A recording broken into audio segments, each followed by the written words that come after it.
മനക്കരുത്ത് നഷ്ടമാകുന്ന ഒരു നിമിഷം മതി വർഷങ്ങളുടെ കഠിനാധ്വാനവും ഒരു രാജ്യത്തിന്റെ സ്വപ്നങ്ങളും തകർന്നടിയാൻ. നമസ്കാരം, KKG ഇഫക്റ്റിന്റെ 196-ാം എപ്പിസോഡിലേക്ക് സ്വാഗതം.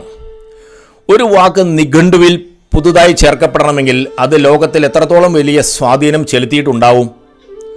സാധാരണഗതിയിൽ ഭാഷാ പണ്ഡിതന്മാരാണ് വാക്കുകൾ സൃഷ്ടിക്കുന്നത്. എന്നാൽ ലോകം കണ്ട ഒരു അപ്രതീക്ഷിത സംഭവത്തെ തുടർന്ന് ഒരു പുതിയ വാക്ക് ഫ്രഞ്ച് ഡിക്ഷണറിയിൽ ഇടം പിടിച്ചു. കൂഡിബൂൾ. ഇംഗ്ലീഷ് ഇതിനെ നമ്മൾ ഹെഡ്ബഡ് എന്ന് വിളിക്കും. എന്താണ് ഈ വാക്കിന് പിന്നിലെ ചരിത്രം? ലോകത്തെ ശതകോടിക്കണക്കിന് ആളുകൾ സാക്ഷിയായ ഒരു ഇതിഹാസത്തിന്റെ ജീവിതം തന്നെ മാറ്റിമറിച്ച ആ 2 സെക്കൻഡുകൾ. വർഷം 2006 ജൂലൈ 9, ബെർലിൻ സ്റ്റേഡിയം. ലോകകപ്പ് ഫുട്ബോളിന്റെ ഫൈനൽ. ഒരു വശത്ത് ഇറ്റലി, മറുവശത്ത് ഫ്രാൻസ്. നിശ്ചിത സമയത്ത് ഇരു ടീമുകളും ഓരോ ഗോൾ വീതം നേടി സമനിലയിലായിരുന്നു.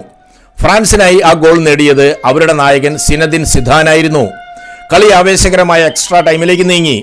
ലോകം മുഴുവൻ ഉറപ്പിച്ചു സിദാൻ തന്റെ വിടവാങ്ങൽ മത്സരത്തിൽ രാജ്യത്തിന് കപ്പ് നേടിക്കൊടുത്ത രാജകീയമായി മടങ്ങുമെന്ന്. എന്നാൽ കളിയുടെ 110-ാം മിനിറ്റിൽ ലോകത്തെ ഞെട്ടിച്ച ആ സംഭവം നടന്നു. പെട്ടെന്ന് സിദാൻ തിരിഞ്ഞു നടന്ന് ഇറ്റാലിയൻ ഡിഫൻഡർ മാർക്കോ മറ്റരാസിയുടെ നെഞ്ചിലേക്ക് തന്റെ തല കൊണ്ട് ആഞ്ഞിടിച്ചു. ആ ഹെഡ്ബട്ട് കണ്ട് സ്റ്റേഡിയം നിശബ്ദമായി. Red card. സിദാൻ പുറത്തേക്ക്. ലോക കിരീടത്തിന്റെ തൊട്ടരിയിലൂടെ ആ ഇതിഹാസം തല താഴ്ത്തി നടന്നുപോയി.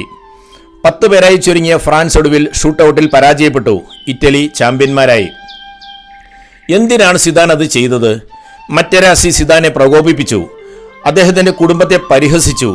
ആ ഒറ്റ നിമിഷം സിദാന്റെ നിയന്ത്രണം തെറ്റി. ഒരുപക്ഷെ സിദാൻ ആ ദേഷ്യം അടക്കിയിരുന്നെങ്കിൽ ചരിത്രം മറ്റൊന്നാകുമായിരുന്നു. സിദാന്റെ വിടവാങ്ങൽ കണ്ണീരിലാകുമായിരുന്നില്ല. ഇവിടെയാണ് നമുക്ക് പഠിക്കാനുള്ള വലിയ പാഠം. നമ്മുടെ ജീവിതത്തിലും ഇതുപോലെ മറ്റരാശിമാർ ഉണ്ടാകാം. വാക്കുകൾ കൊണ്ട് നമ്മളെ പ്രകോപിപ്പിക്കാനും ലക്ഷ്യത്തിൽ നിന്ന് വഴിതിരിക്കാനും അവർ ശ്രമിക്കും.